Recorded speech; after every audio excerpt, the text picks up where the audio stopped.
Thursday, the 20th of July, is shaping up to be a super by-election Thursday in Uxbridge and South Ruislip. The then Prime Minister Boris Johnson won the seat at the 2019. Great. Thanks, Steph. That's brilliant.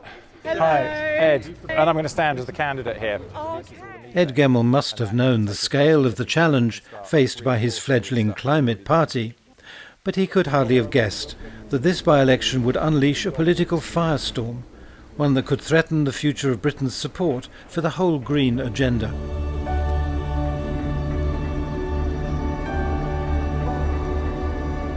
So the Climate Party is standing in Makerfield now, trying to put climate back onto the agenda where it seems to have slipped off the political agenda. We're in a hurry. It's the Makerfield by-election and the Climate Party standing to show leadership in the clean industrial revolution.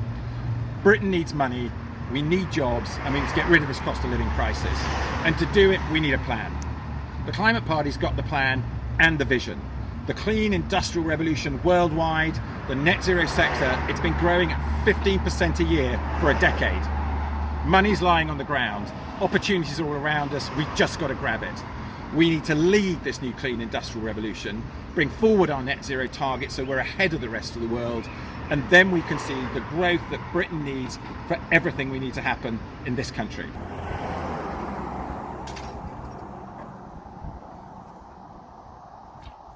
This campaign in Makerfield very much builds on the original campaign in Uxbridge and complements all the work that we've been doing since I had my dream. What galvanised Ed into starting the Climate Party was a dream about his two sons. In my dream, they're adults. And they're returning back to our semi-detached house in Buckinghamshire in their army uniforms. So camouflage trousers on, so army kit, army bags, berets. And they come in, they open the door and they dump their army bags down in the living room. And then they come in to find me having a coffee just in the next room. And they say, "Papa, we've just come back from Europe where we're shooting people to stop them getting the drinking water." They say to me that they could be shot, they could be killed, but they've got great equipment. The British Army's given them great flak jackets and they've got big guns and they're shooting the poorer people who have smaller guns to stop them getting the drinking water so that you, Papa, and other people in Britain can continue to live in the luxury lifestyles you've enjoyed for the previous decades. And then they say to me, and they point at me and they say, "Papa, you knew about this, didn't you, 20 years ago? And what did you do about it?" And that's the point where I start waking up and I've got tears coming down my cheek and I'm mouthing words. And the words I'm mouthing, no sound's coming out, and I'm mouthing, "But I've got a mortgage, but I've got a job, but I've got to look after you." And then in my mind, and then I just spoke out loud and said, "Oh, fuck that just doesn't wash." And I just turned around, I put my feet on the ground and I went, "I just have to work on climate change from now on to try and stop the crisis."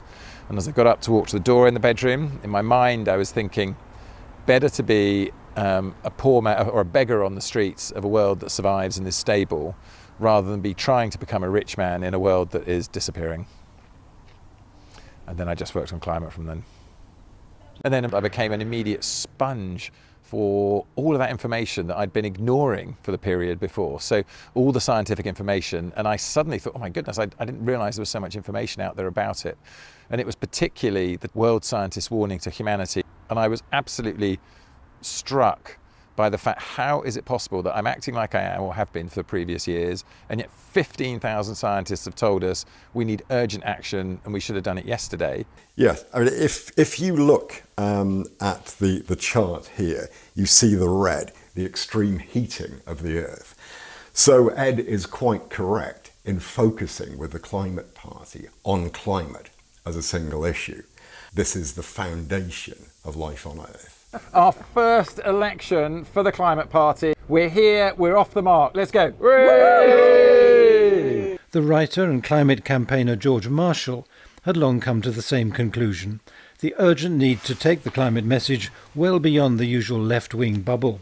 I was at the Glasgow Climate Summit and I went to a very interesting event. I still write in the notebooks from it, called the Global Conservative Climate Summit, because I am very interested in having a conversation with conservatives. And I met Ed there. And I was very interested by by his dynamism and by his interest in particular in talking politically to people of more conservative values. I had not found anybody before who was interested in doing that in the way that he was. The thing which excited me about the project was that it would specifically be speaking to the centre-right. And that is the real need in the political spectrum. We do not need anybody else on the left speaking to climate change. We already have the Green Party. We have a lot of people in the Labour Party, although it's losing its way on this, who are very concerned on climate change. We need people who are speaking better to the centre-right, saying, yes, we speak to your values, we speak to your concerns, and who can generate a collective narrative of a more conservative mindset on it. And this centre-right audience, this is the missing piece, I think, and the big political opportunity. And the idea is that the majority of people, so that's 60%, and I sort of divide it, you're probably 20% left, 20% right, and we're really in this country about 60% probably in the middle, what I call the central ground. And it's focusing really on what matters to them. So what are we doing? I mean, it's the first thing is to make sure we bring forward the target for net zero, so to get it to a realistic target, both scientifically and from the point of view of us making money in the UK. Because if we stay with the 2050 target, we go behind everybody else and we end up paying the Chinese for our solar panels. We end up basically outsourcing everything that we're doing rather than doing it locally. So if we want to get the jobs and the opportunities here, we need to bring forward the target and lead the whole thing. The actual canvassing process is in itself a form of large-scale public engagement. Using the climate party and using the election as a hook that can say, we're coming to talk to you about this, but this is important, and we would like your vote. But actually bringing in some of the ideas that have been developed, in particular in the US, with deep canvassing, of going and talking to people who normally are not engaged on an issue, for in this case, not engaged with climate change, reaching out actively to people who are normally ignored, because whether they vote for the party or not, I think having the conversation, a respectful, listening conversation of hearing people's views is a very powerful means to social change. So here we are in front of a storm here, and it's pretty topical because we've just had 6 months of rainfall dropping in 36 hours in Italy. We've had floods in China, India, Japan, all over the world, the USA as well today, and people are talking about climate change isn't causing a problem for us. Come on, let's get real and let's get the job done. Noha. Noha, nice to meet you. Ed, nice to meet you. Nice to meet you guys. So, and if you guys want to come out helping us, we're going to go out campaigning this weekend because I'm running, delivering all my leaflets. So if you want to come for a couple of hours running, where we run and put them into doors and chat to people, then we can do a running team and we can run around at the weekend for a couple of hours. And then we can post about it as well. Here in Uxbridge, on our campaign trail, been running all day, just delivered a whole load of leaflets into this complex of flats here, trying to say to everybody that we exist and saying to them as well that a vote for the Labour and Conservative parties gets us nowhere, won't change what's happening in government, whereas a vote for the Climate Party will make a statement to those parties that they need to take more action on climate, more action on the environment if they want to get votes in the future. At COP26, I was in a meeting of the Conservative Environment Network. Theresa May was doing the main speech. And when she did her speech, she was talking again about how brilliant Britain is and the 2050 target we brought in and everything else. I got up immediately and said our 2050 was a load of rubbish. It's not just greenwash, it's hogwash. And then actually said, look, we've got to get 2030. I explained the science behind it. Amber Rudd then stood up and said, oh Ed, we all agree that we need faster environmental action, but anybody who takes a 2030 target is not going to get elected at the next election. So that was it. It was simple political expediency and getting elected at the next election. It wasn't about showing true leadership on a topic that requires leaders to go out and say, A, this is what we must do, and then come and explain why we need to do it to take the electorate with them. They didn't want to do that. They just wanted to kowtow to what the electorate wants today without explanation and get themselves elected. The first thing to know about the IPCC reports is they are not written by scientists. It's a government operation, and the scientists who want to say things often get censored. That is a fact. And the scientific fact is, as in this pamphlet, and you can get it over there, that carbon dioxide levels over the last 20,000 years follow changes in temperature. They don't lead them. They do not cause them. The whole basis of the climate story is false. And the reason the laws are put forward are not to control climate, They are to control you. The whole rubbish. You can be a climate denier if you wish, but that's No denial. It's a fact. It's a fucking fact. It's not a denial. It's a fact. No, it's a fact. All of this net zero stuff, whether you believe in the climate change or not, this net zero stuff guarantees our children a poorer, worse, and nastier life than the one we had before us. And it is done to salve the consciences of people who fly into conferences and navigate their way around the democratic process via stuff like COP26. It completely circumvents democracy, and we should not look at data and graphs. We should not ignore the evidence of our eyes and ears, and we should give our children a better future than the one we had, not impoverish them in the way that we're choosing to do with ideological rubbish.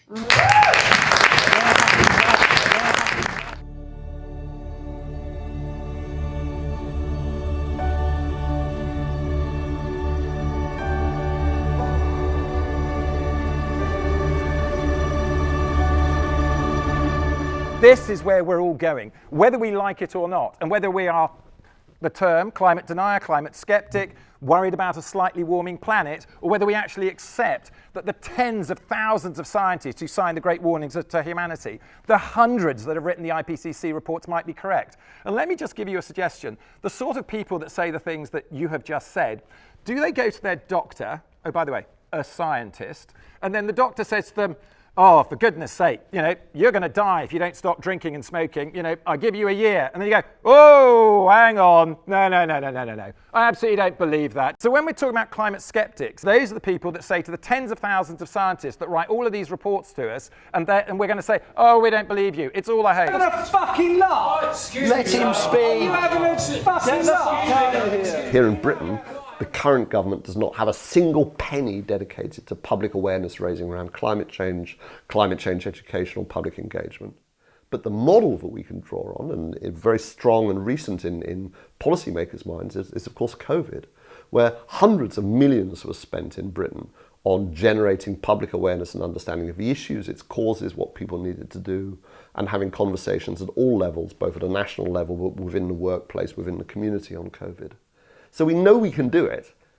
What they don't yet realise is how essential that is. But they're starting to get a sense of that, because when they try and put through the kind of policies we need to reach net zero, you start getting major pushback, because you have not primed the public with a sense of climate change as a major national issue and an urgent issue.